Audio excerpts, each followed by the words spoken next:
Assalamualaikum warahmatullahi wabarakatuh. Kami mahasiswa dari Program Studi Hukum Bisnis Universitas Negeri Makassar, Angkatan 2024, ingin memperkenalkan diri terlebih dahulu. Nama saya Siti Hungaramata. Nama saya Gita Putri-Anwar. Nama saya Nur Fadila. Nama saya Viola Pulse. Nama saya Ahmad Razan. Nama saya Muhammad Iftial Fariski. Nah, Sobat Hukum, kami akan menjelaskan terkait dengan sumber hukum formil yang bersetengakan, kebiasaan, dan adat. Berikut adalah video pembelajaran kreatif dari kami. Yuk, simak ya!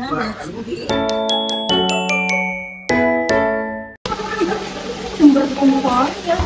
Sumber hukum formil maksudnya gimana ya? Iya, kamu tahu nggak sih sumber hukum formil itu apa? Nggak tahu ya?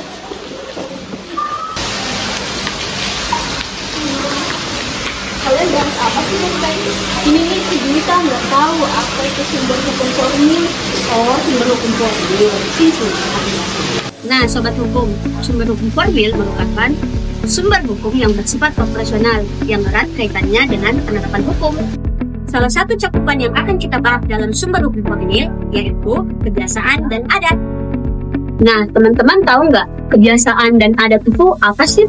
Kebiasaan merupakan kegiatan yang dilakukan oleh masyarakat secara berulang-ulang mengenai hal-hal tertentu. Nah, ketika adat istiadat mulai diterima oleh masyarakat dan dilakukan secara berulang-ulang karena dianggap sesuatu yang seharusnya, maka penyimpangan dari adat tersebut merupakan pelanggaran hukum yang ada di dalam masyarakat itu sendiri. Munculnya kebiasaan hukum yang memandang kehidupan sosial masyarakat sebagai hukum, artinya hukum kebiasaan merupakan dari hukum adat. Oh gitu. Terus kalau perbedaan kebiasaan dan adat emang ada? Kan adat juga termasuk kebiasaan kan? Oh jelas ada dong. Seperti biasa, kita tidak hanya melihat dari satu sisi saja.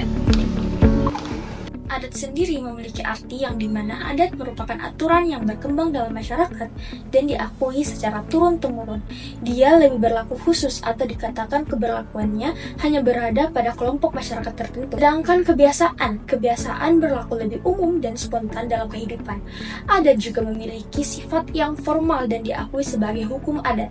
Sedangkan kebiasaan bersifat non-formal dan tidak memiliki kekuatan hukum. Contohnya seperti ini, misalnya di Aceh, yang dominan umat muslim yang melarang umat muslim lainnya melakukan perzinahan dan apabila dilanggar, maka mereka akan dikenakan sanksi berupa hukuman cambuk. Tapi aku masih nggak ngerti nih, kok bisa kebiasaan dan adat itu merupakan sumber hukum? Ya bisa dong. Sini, dengerin, aku jelasin.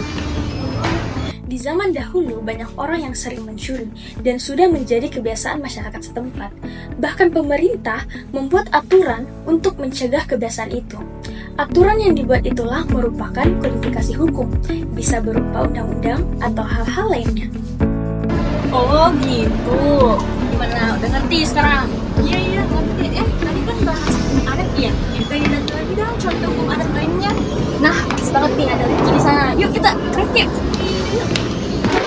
Kenapa nih? Tiba-tiba banget. Ini nih, katanya pengen dijelasin contoh hukum adat lainnya tuh kayak gimana sih? Oh alah, sini, aku jelasin. Hari Raya Nyepi merupakan hari raya umat Hindu yang dirayakan setiap tahunnya, yang bertepatan dengan Tahun Baru Saka. Perayaan ini memiliki makna spiritual dan filosofis yang mendalam, serta diatur oleh hukum adat dan agama Hindu. Dalam konteks hukum adat, perayaan Nyepi diatur oleh yang pertama, hukum adat Hindu atau Dharma Hindu.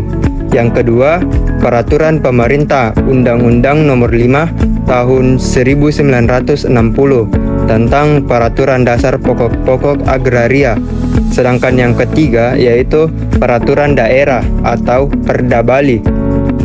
Selama Nyepi, umat Hindu melaksanakan yang pertama, larangan tidak boleh bepergian, yang kedua, tidak boleh beraktivitas, ketiga, tidak boleh berbicara, dan yang keempat, tidak boleh menyalakan listrik.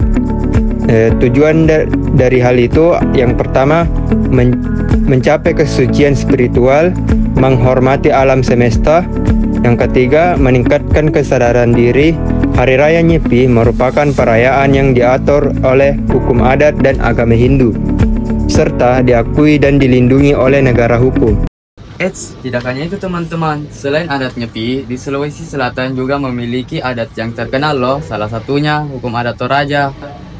Ritual membersihkan mayat dalam adat Toraja disebut mak nenek atau rambu solo.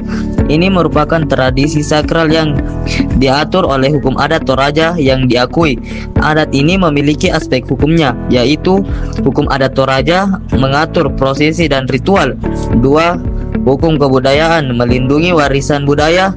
3. Hukum agama menghormati kepercayaan masyarakat Toraja. Prosesi mak nenek. Yang pertama, membersihkan dan mengganti pakaian mayat. Kedua, mengaplikasikan minyak dan wewangian.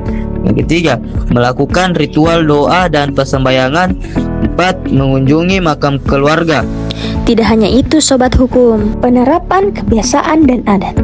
Kebiasaan dan adat diterapkan sebagai sumber hukum dalam situasi berikut. Yang pertama, pengisi kekosongan hukum. Digunakan ketika hukum tertulis tidak mengatur suatu masalah tertentu. Yang kedua, penyelesaian sengketa lokal.